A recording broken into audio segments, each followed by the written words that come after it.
안녕하세요. 주님께 속한 교회 목사 김태민입니다. 오늘은 고린도전서 2장 6절에서 16절의 말씀을 함께 나누도록 하겠습니다. 먼저 짚고 넘어갈 게 있습니다. 성경의 목적입니다. 성경의 목적은 무엇일까요? 인간의 부족함과 죄된 모습들을 하나님만이 구원하실 수 있다고 나오고 있습니다. 세상은 구원을 이야기합니다. 많은 종교에서 구원을 이야기하죠. 더 잘 살아보고 더 나은 삶이 무엇일까? 내세의 이야기를 이야기도 합니다. 그 중심에서 보면 사람이 중심됨을 보여줍니다. 하지만 모든 종교와 모든 세상적인 문학과 인문, 철학과 다르게 오직 성경만이 하나님의 말씀이라는 것을 분명히 제시하고 그 말씀은 영원하다는 것입니다. 인간은 약속을 잘 못 지키잖아요. 불완전하잖아요. 제가 약속을 잘 지키려고 해도 오차 없이 이 지킨 적은 일생에 다 한 번도 없는 것 같습니다. 하지만 하나님의 말씀, 그 언약은 1점 휘력도 변하지 않고 계속 진행해 가고 있다는 사실입니다. 우리가 하나님 말씀을 그렇게 기억하면서 함께 나누면 좋겠습니다. 왜 제가 이렇게 말씀드리냐면 바울 사도는 편지를 이어가는데 고린도 교회 성도들의 문제점을 1장에서 이야기하고 2장에서는 하나님의 능력을 이야기하죠. 모든 고린도 전서를 보시면 전후서를 보시면 인간의 문제점을 계속 제시합니다. 고린도 교인들이 세상과 별 다를 법 없는 모습들을 통하여서 교회가 문제가 되고 분쟁이 일어나는 거고 그리고 타락되는 그런 과정들 속에서 하나님이 다시 세우시고 하나님의 능력을 이야기합니다. 성경엔 전체적인 맥락과 같이 하고 있다는 것이죠. 바울사도는 너희가 알아야 될 것은 그리스도의 십자가 바로 하나님의 능력이라는 것입니다. 한 사형틀입니다. 십자가의 그 사형틀에서 예수님께서 예언된 대로 그 십자가에 그 나무에 달려 죽으셨습니다. 그 나무에 죽으실 뿐만 아니라 죽으시고 다시 하나님의 능력으로 3일 만에 살아났다는 것입니다. 모든 장례식장을 가보면 그렇게 우울할 수 없습니다. 그렇게 슬플 수 없습니다. 갔다 오면 기분 좋다고 하는 사람 참 이상한 사람이죠. 모든 장례식은 슬픕니다. 예수님이 죽으실 때 그 순간에도 그리고 아리마대 요셉의 그 무덤에 들어가셨을 때도 너무 슬픈 일이었습니다. 근심에 빠졌고 아픔과 상처가 남기는 시간이었지만 하나님은 예수 그리스도를 성경에 명시된 대로 살리셨다는 것이 복음 중에 복음이라는 것입니다. 예수님께서 그냥 죽으신 것이 아니라 우리 죄를 위해서 우리 죄 때문에 우리 죄에 의해서 죽임 당하셨습니다. 그 성경의 예언대로 우리가 그 말씀을 믿고 따라감으로써 다시 살아나게 되는데 우리가 우리의 힘으로 예수 그리스도를 믿은 것이 아니고 이 모든 여정 또한 하나님의 은혜 없이 될 수 없음을 보여주고 있다는 것입니다. 그렇기 때문에 사람의 지혜가 있잖아요. 사람의 지식이 있고 교회 안에서 슬픈 일, 분쟁된 일, 어려운 일 참 많잖아요. 우리의 가치들이 교회에 들어오잖아요. 믿음이 없는 사람도 교회에 다닐 수 있잖아요. 불순한 목적을 가지고 장사하기 위해서 교회를 오는 사람도 분명히 있고 먹고 살기 위해서 설교를 전하는 목사들도 분명히 있다는 것이죠. 세상적인 가치잖아요. 그 가치들 너네 자랑하지 마. 뽐내지 마. 너의 목적을 내세우려고 하지도 마. 라는 것이죠. 복음은 무엇이냐면 우리가 함께 나누고 이 유튜브라는 이 공간 안에서 복음이라는 것은 하나님의 주권을 자랑하는 것입니다. 제가 고등학교 때 어른 예배를 드렸어요. 어른 예배라고 하면 11시 예배라고 하죠. 대예배라고 불리기도 하고요. 어쨌거나 11시 예배를 들으면서 찬송가가 1절에서 3절까지는 너무 기뻤는데 아주 느리고 1절에서 5절 긴 찬송가, 후렴이 너무 긴 찬송가를 부르면 너무나 지루하고 짜증이 났습니다. 제가 그때 무엇이었냐면 고등학교 때 교회 학교 중고등부 회장이었습니다. 저는 저의 의를 자랑하고 싶어 했습니다. 일생 동안 살아가면서 저의 의를 너무 자랑하고 싶었습니다. 그럴 때마다 하나님을 예배하는 것이 지겨웠고 예배를 드렸지만 저의 감정을 이용해서 드렸다는 것입니다. 저의 목적과 이익을 위해서 교회를 다녔다는 것이죠. 아무리 모태신앙이라고 불리는 어렸을 때부터 교회를 다녔어도 예배를 드렸어도 이 모양 이 꼴이라는 것입니다. 왜 그럴까요? 저는 죄인이고 하나님의 복음이 필요하기 때문입니다. 하나님의 복음이 없었다면 제가 38년 인생 가운데 하나님을 믿는 시간이 거의 없었을 것입니다. 복음이 아니었다면, 복음이었기 때문에 하나님께서 믿음을 주신 것입니다. 6절의 편지를 함께 살펴보겠습니다. 온전한 자들 중에서라고 이야기 나옵니다. 온전한 자들 중에서 지혜를 말한다고 하는데, 현대인의 성경, 다른 성경, 번역 성경을 보면 이 온전한 자들이 성숙한 자들 중에서 지혜를 말한다고 합니다. 장성한 분량에 이르렀다는 것이죠. 어린아이와 같이 말하지 않고 성숙된 자가 된다는 것입니다. 그리스도인은 성숙됨은 필수입니다. 왜냐면요, 여러분, 나무에 붙어있는 가지가 같이 뿌리가 커지잖아요. 뿌리가 커짐에 동시에 가지도 커지잖아요. 당연한 것이라고 합니다. 바울 사도가 그리스도를 만남을 통하여서 그가 장성한 분량에 이르렀고 성숙된 그리스도의 사람으로서 살아왔다는 것이죠. 그가 그의 힘으로 살아갔던 게 아니라 성령의 힘으로 그가 내가 나된 것은 하나님의 은혜라고 고백한 것이죠. 이 지혜는 사람의 능력과 연구와 그리고 수행과 훈련에 있지 아니었습니다. 오직 하나님의 능력에 있다는 것이죠. 세상적 지혜를 여러분께 말씀드리고 싶습니다. 이 세상의 지혜는 유행이 있습니다. 시대마다 유행되는 철학이 있고 말이 있잖아요. 예전에 이정현 씨라는 그 가수 아시나요? 그때 부자 되세요. 아니구나. 김정은 씨구나. 하여튼 김정은 씨가 부자 되세요. 이런 이야기 했잖아요. 그리고 시대마다 요구되어지는 그런 욜로라는 게 있었잖아요. 그 젊은이들에 대해서 이제 그런 욜로 이제 잘 먹고 돈 뭐 플렉스 하자 이런 이야기들 있잖아요. 유행되는 철학이거든요. 시대마다 그런 것들이 다 있었다는 것이죠. 어르신분들은 최선을 다해서 잘 살자, 부지런하자, 이런 깨어있는 정신, 이런 시대가 있었잖아요. 그 시대에 담겨진 사상들이 분명히 있다는 것이죠.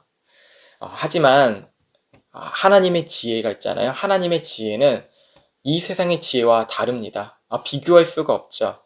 세상의 지혜는 언젠간 변하잖아요. 계속 변해왔잖아요. 뭐 이정현이는 김정은 씨다. 제가 김정은 씨를 왜 얘기하냐면 최근에 봤는데 너무 이제 50대 중후반 되셔서 나이가 많이 든 모습들이 있더라고요.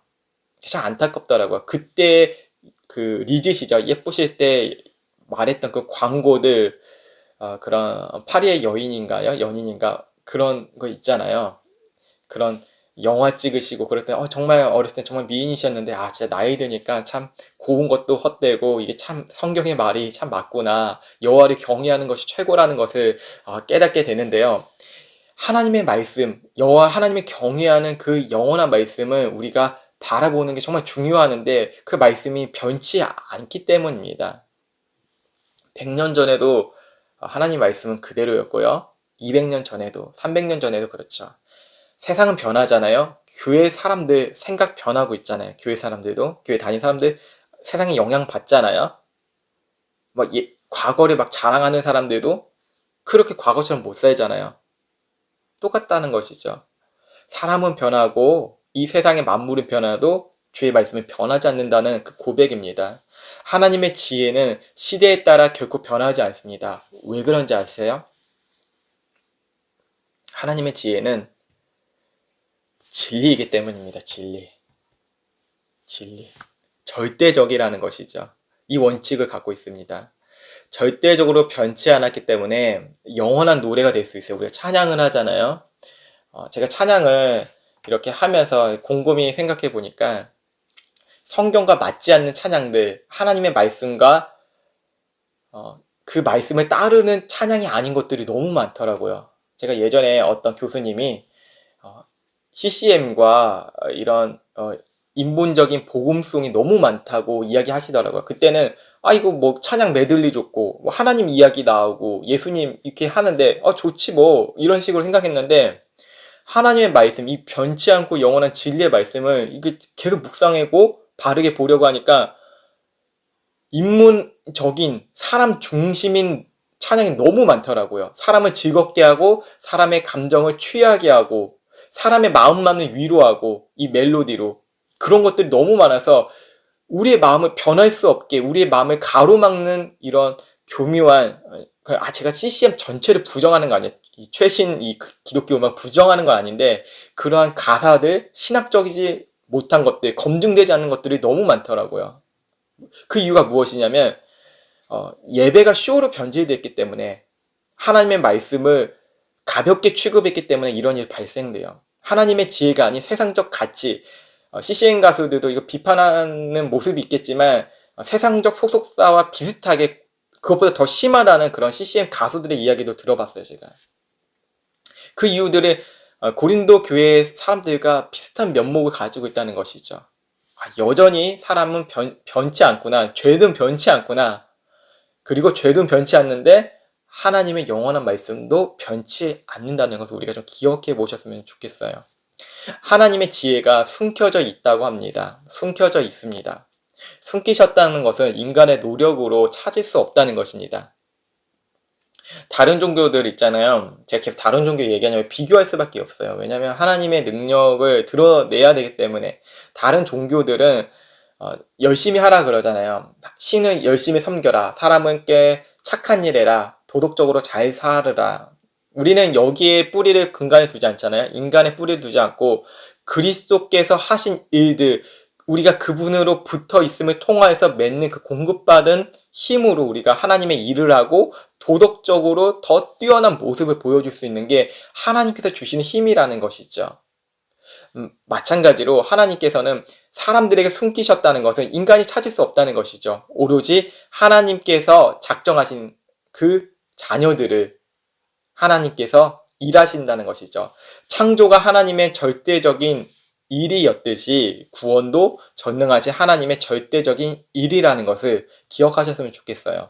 이 지혜는 바울 사도의 편지에서 창조가 되기 전부터 정해진 것이라고 말씀하고 있습니다. 그리스도의 죽으심과 부활, 구원 모든 과정들이 전능하신 하나님께서 정하신 것이라고 말씀하고 계신다는 것이죠. 여러분 아담과 하와가 하나님께 범죄했잖아요. 그래서 하나님께서는 야 쟤는 죄지었다 어떡하니 즉흥적으로 너가 죽어야 수밖에 없구나. 자신의 아들은 너 죽을 수밖에 없어. 빨리 가야 돼 이제 세상에 내려가 준비해라. 이렇게 말씀하신 게 아니라는 것이죠. 창세 전부터 하나님께서는 다 작정하셨다는 것이죠. 이게 전능하신 하나님이에요. 이게 성경의 논리고요. 전능함을 우리가 다 이해할 수 없는 것이 이것은 과학적으로 증명할 수 없고 우리의 사고로서 전능하신 하나님을 이해할 수 없기 때문입니다. 바로 이것입니다. 교회가 하나님의 영광 된다는 것은 전능하신 하나님의 모든 인간이 측량할 수 없는 하나님의 은혜를 받음을 통하여서 교회가 영광스러울 수밖에 없다는 것이죠. 예수님의 모든 믿는 과정이 있잖아요. 내가 예수님을 믿는 것이 나의 의와 나의 노력이 아니라 하나님의 은혜라는 것입니다. 그래서 교회는 오직 하나님께 영광이라 말하는 것이죠. 하나님의 지혜는 사람의 행위에 있지 않고 하나님의 능력이 있다는 것을 말하고 있습니다.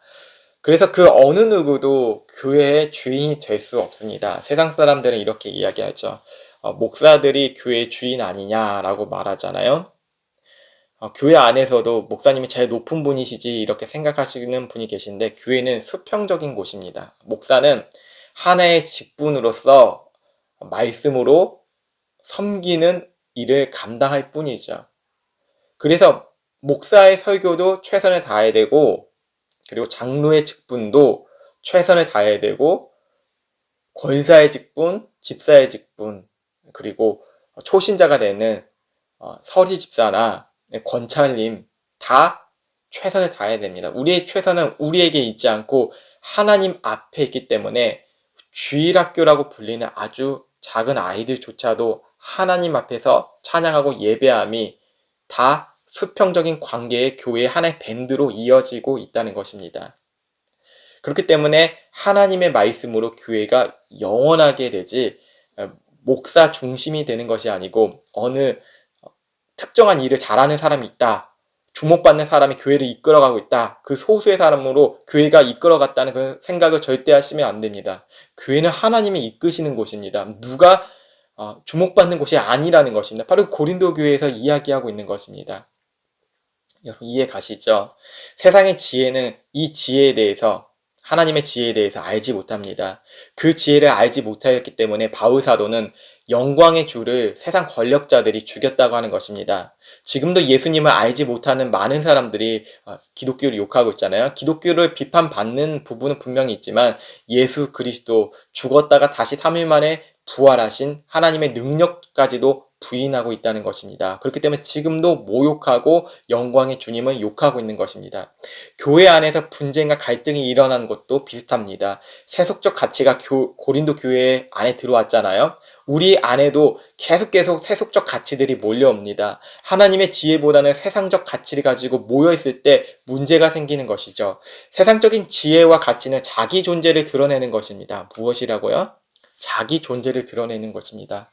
하지만 그리스도인은 자기 부인적 존재입니다. 자신이 부인될 수 있는 것은 사람의 생각, 그 가치를 하나님의 말씀 앞에서 무력하게 되어진다는 것입니다. 하나님의 말씀이 우리의 가치를, 세상적 가치를, 세상적 욕심을 내려놓게 한다는 것입니다. 바울이 다메섹 도상에서 예수 그리스도를 만났을 때 그가 무릎을 꿇게 됐어요. 눈이 멀었어요. 무엇이죠? 하나님의 임재함을 통하여서 그 바울 사도가 죽었다는 것이죠.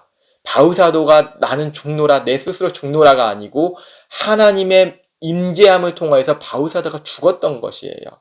바울 사도의 본래 목적은 그리스도인들을 죽이는 것이잖아요. 자기 목적, 자기 존재감을 드러내는 것이잖아요. 랍비로서 최고의 랍비가 되어야지, 그게 목적이었잖아요. 인생을 여러분 설정할 때 최고가 되기 위해서 내가 설정한 목적에 다다르기 위해서 살잖아요. 집을 살려고 하는 목적, 자기 집을 살려는 목적 아닌 사람도 있고, 세계 여행, 아니면 여러 사람들을 만나고 인정받는 거, 이 목적을 하나를 설정하잖아요. 하지만 그리스도인은 하나님의 임재 앞에서 무너지게 되는데 자신의 계획과 자신의 능력이 무너진다는 것입니다. 너의 행사와 너희가 계획하는 경영하는 것을 하나님께 맡길 수 있는 그 잠언의 말씀을 우리가 분명히 알 수가 있죠.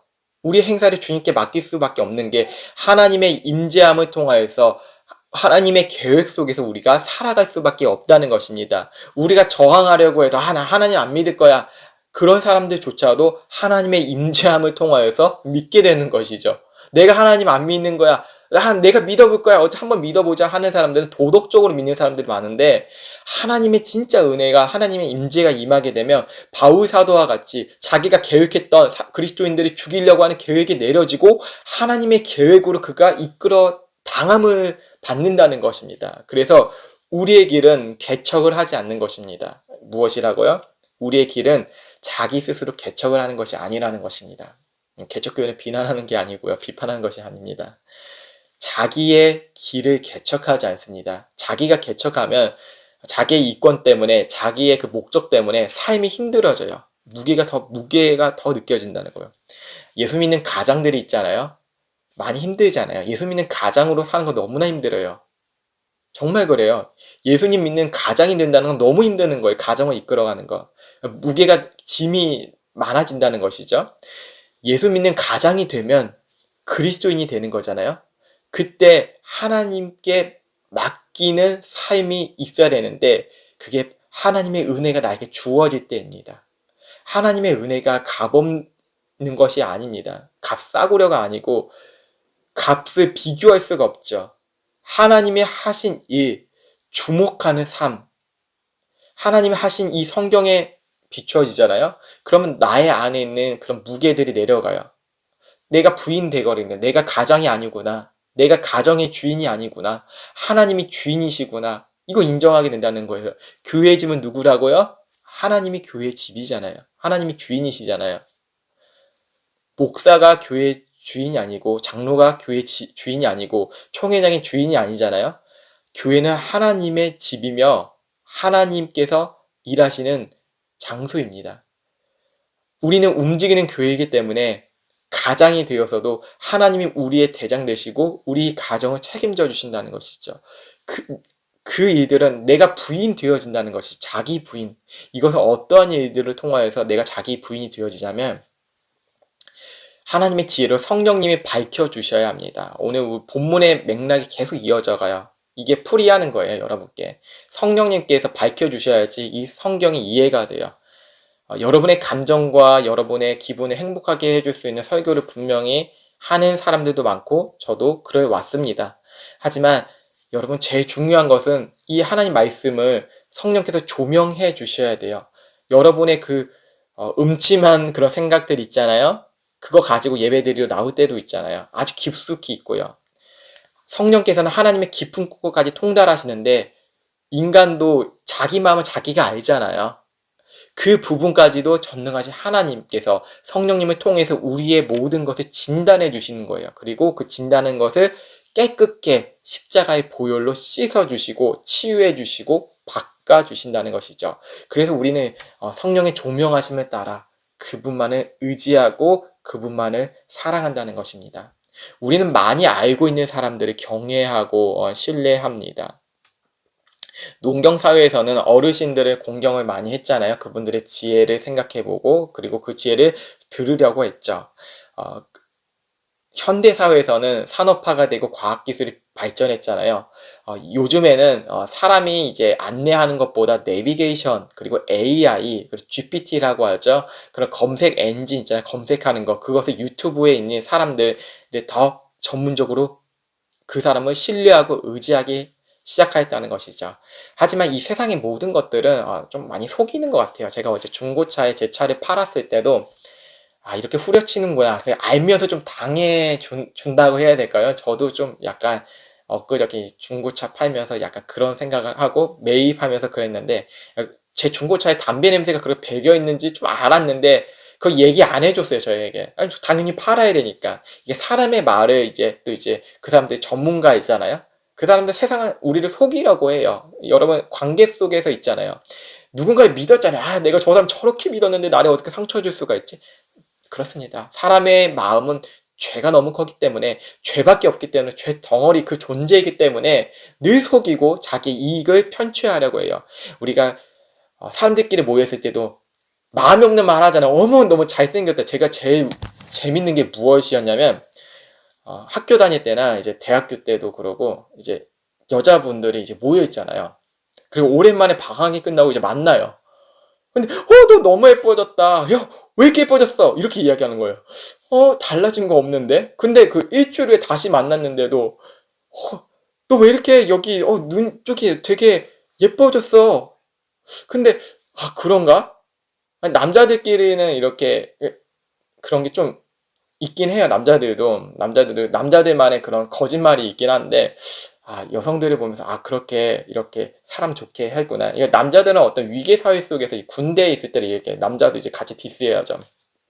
남자는 군대에서 상사나 이런 분들께 이제 자기 상관, 이제 선임들께 좋은 말들을 많이 해요. 입에 발린 말이라고 하죠.